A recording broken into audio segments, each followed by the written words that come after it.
ny tena fiainan-dra malagasy.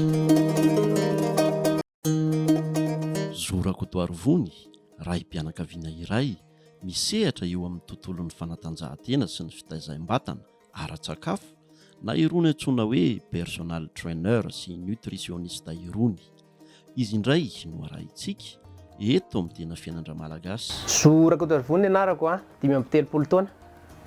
Mipetraka eto Meritsy Atosika, manambady dia mananjanaka anankitelo. Ny asako dia nutritionniste dia manao coach en bateau de croisière. Efa ny taonany maro no nanaovany ity asa ity ary na eto an-toerana na any ivelany dia anisany fampitadiavana tokoa izy. Ny asako zany en général dia mizara roa. Raha eto Madagasikara dia nutritionniste et coach sportif.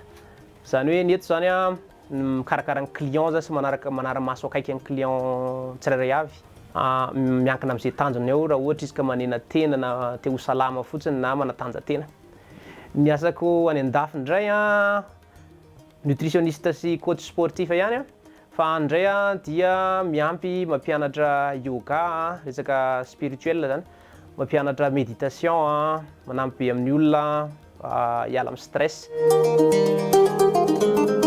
Tahaka ny asa rehetra dia misy ny mahasarotra azy, indrindra raha eto an-toerana hoy izy io fa tsy atao mahakivy anefa izany.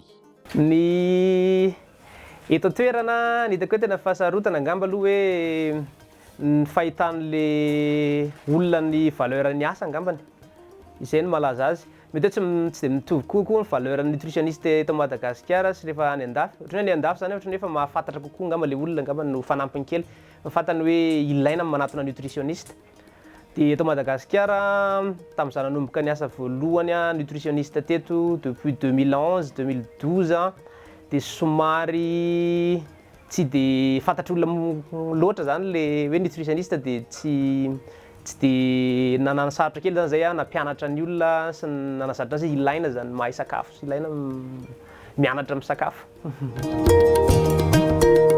Efatra amin'ny fahakely no efa tia fanatanjahantena zo ary anisany nanosika azy ho tonga amin'izao asan'izao izany. Ho anahy manokana aloha zany kotrana dia efa hatramin'izay satria netim-boako mpanao basket moa za tamin'ny voalohany nanomboka nikotrana Batafonjambe moa zany, nanao culturisme nanomboka tamin'ny 2010 tany. Tamin'izany mbola tsy dia nisy salle be hoe nanara-penitra be tety amin'ny tanàna moa zany fa izay nisy teo fotsiny nampiasaina ny haltère sy ny bara. Dia ho anahy manokana zavatra efa tiako koa ilay izy efa tena efa fiainana mihitsy ilay izy. Zany hoe mikotrana aloha zany tao anatin'izay fotoana izay raha nisy ny fotoana tsy-kotrana dia mety hoe voaisa amin'ny ratsan-tanana fa dia nikotrana foana. Ny fahasalamana moa zany no tena antony nikotranako voalohany indrindra. Dia ny tena koa moa passionné amin'ny resaka bodybuilding. Nisy fotoana nanao compétition tamin'izany 2015. Nanao compétition ana bodybuilding, nanao championnat de Madagascar tamin'izany. Nanao ny fanaon'ny tanora rehetra ihany aho izy io mba nanandrak'andrana ny sotrosotro sy ny sisa fa noho n'ilay fitiavana fanatanjahantena dia tsy tahafajanona tao anatin'izany. Nisy fotoana moa zany tamin'ny mbola mpianatra lycée moa tamin'izany tena nanandrak'andrana ihany fa noho n'le fiainana moa zany ho anahy manokana fiainana maha-atleta tena mibahana kokoa satria ny tenako moa zany dia nilona be tao anaty basket sy resaka fibatana fonjam-by dia tsy dia tena tafijanona loatra tamin'izay. Ny taty aoriana ary lasa tena tsy nikasika mihitsy nefa mataona maro. Raha ny mahakasika ny asa manokana hoy izy io dia tsy voatery ho any ivelany ianao vao tafita fa na hita an-toerana aza dia mety rehefa ataonao tsara ny asanao. Tsy voatery makany ivelany vao tena hoe tafavoaka amin'ity asa ity satria amin'izao tsika miteny izao tena miroborobo be mihitsy ny resaka fitness sy ny resaka fikotranana zany eto Madagasikara. Efa be dia be zany efa conscient daholo ny olona hoe tena mila manaraka sakafo, mila mianatra, mila mikotrana.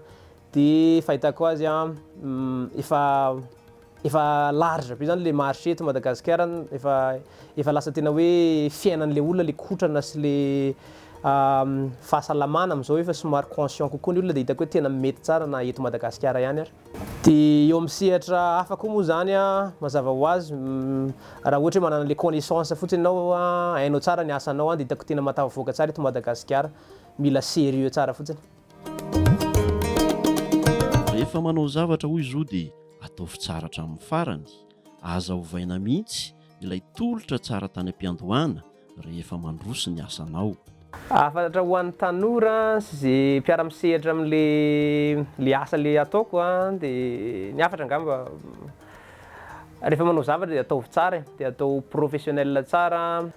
Manjary ny olona mantsy matetika manomboka mahazo client dia lasa miharatsy le service, dia tokony izay no tena priorité le service zany. Petraka tsara ny confiance amin'ny olona amin'ny zavatra ataonao. Ny tena fiainan-dra malagasy.